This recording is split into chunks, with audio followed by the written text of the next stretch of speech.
Welcome to Crafts of Ireland. My name is Sandra and we're going to give you a quick look today at making a pair of socks on a sock knitting machine.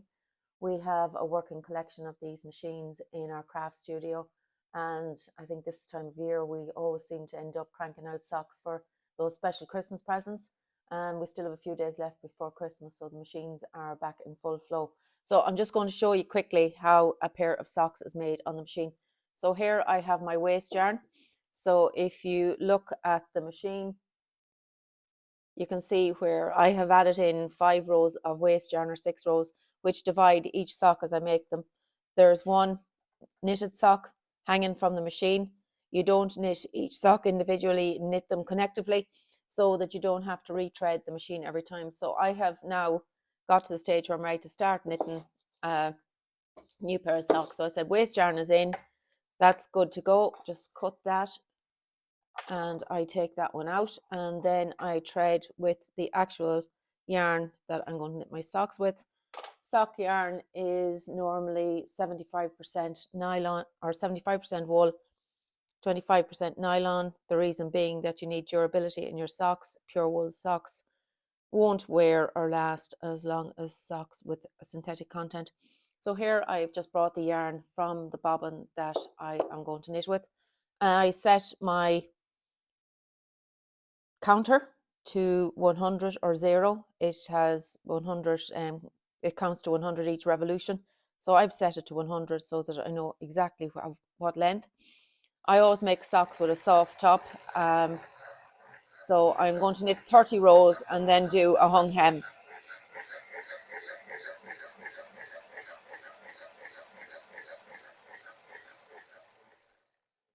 And it's squeaking even though I'm just after oiling it. The one thing you always have when you're knitting socks is you always have weights on your socks. One is hung on a buckle from the sock and the other is hung on a hook. The one on the hook stretches the surplus fabric that you have when you are making a heel or a toe. To make a hung hem, I go down to where the waste yarn meets the knitting yarn, pick up that stitch, bring it up and hang it over the corresponding stitch at the top, and I continue to work my way around, popping each stitch over. You'll know when you get to the end if you have it done properly, because you should have no stitches left when you hang the last one. So it's a good measure of knowing it's right. These are some of the original tools that were sold with the machine. This hook one is the one that I like for doing this job. So we are just going to work our way around that. So I'm just adding the last few of the stitches across here. Now I have to move the machine forward so that the cams lift and these needles come up. So you can see when I move forward, these now are engaged, so I can get them and hang stitches on those.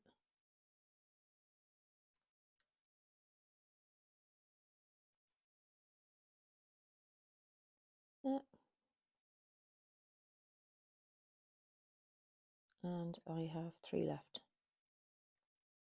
So that's it. That's my last stitch there onto my last needle. So all my stitches are now hung, and I am going to manually put weight on it and hold everything down.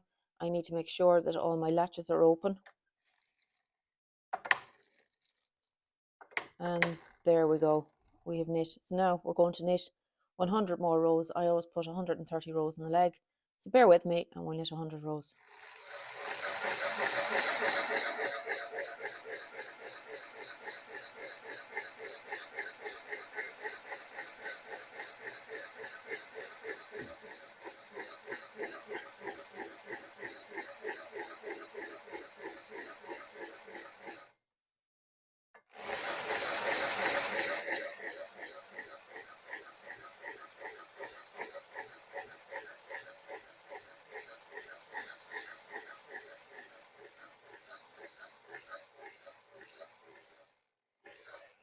And despite the squeaking, I am just after oiling this machine, so it has a mind of its own.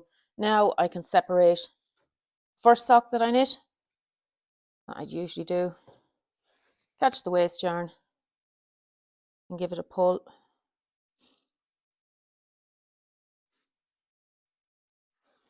and take out one end of it, pull that one in, cut, pull, disconnect. So that's the sock that I'm just after finishing. All I've left to do is graft the toe. That sock is going to be a size 6 UK. So that's that one finished, and now we have to make its partner. So there's where I've hung the hem.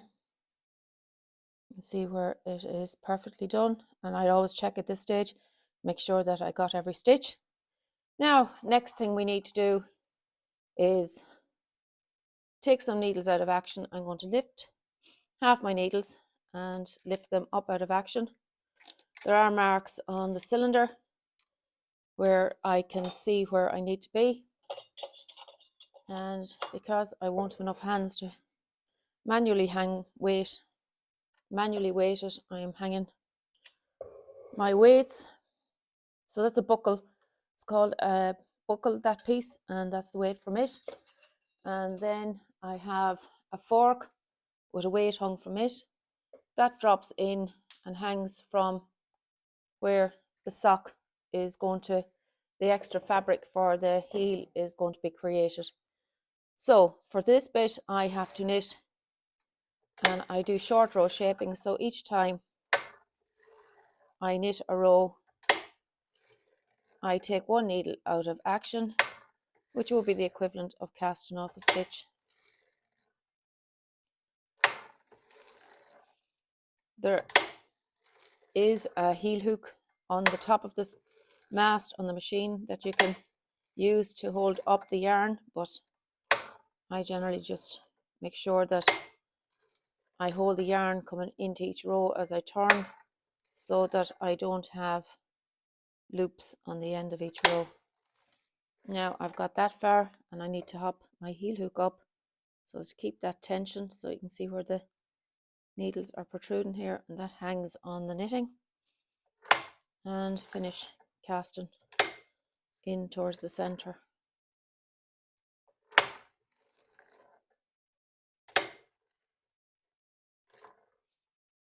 I also try to hold down the stitches with my hand to make sure that none of them hop off. One more left. I have mark. One is actually worn. I have 2 marks done with nail polish just to show me exactly where I'm going well, actually that's the center mark, and the one on this side is worn. But I have now decreased into the center of the back of the heel. I have to increase back out. So I now put my stitches back in action. You have to be very careful with these to make sure that latch is open, that each stitch is caught, and that the knitting doesn't drop. It's amazing how fast this can drop because it's weighted. So each time I pick up a stitch on my way back out. So each time I knit a row, I drop one more needle.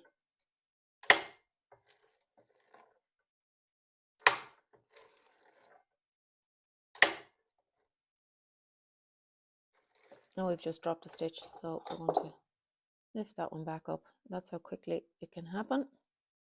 I need to take that one back up and make sure that I have it from both sides. And for this, I find dental tool is useful.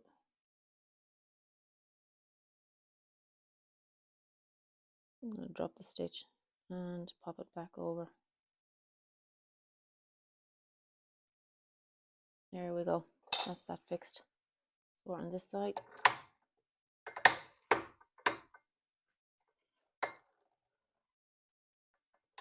And back again. So that's where you have to be really careful with.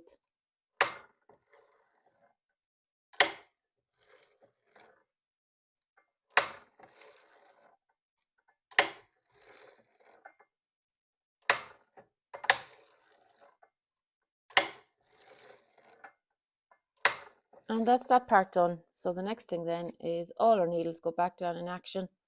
I knit my foot, and I repeat the exact same action again to knit the toe. So you can see on this sock, I've repeated the exact same action to make the same heel shape for the toe.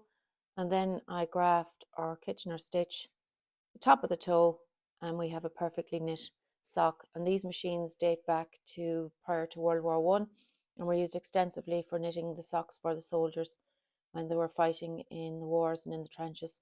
So I hope you enjoyed our quick video on using a circular sock knitting machine. By the way, this machine is an Imperia, and I believe they were built in Germany and were badged then for a number of different companies, and this one originated in the UK. So thank you for watching our video, and from Crafts of Ireland till our next video, thank you very much.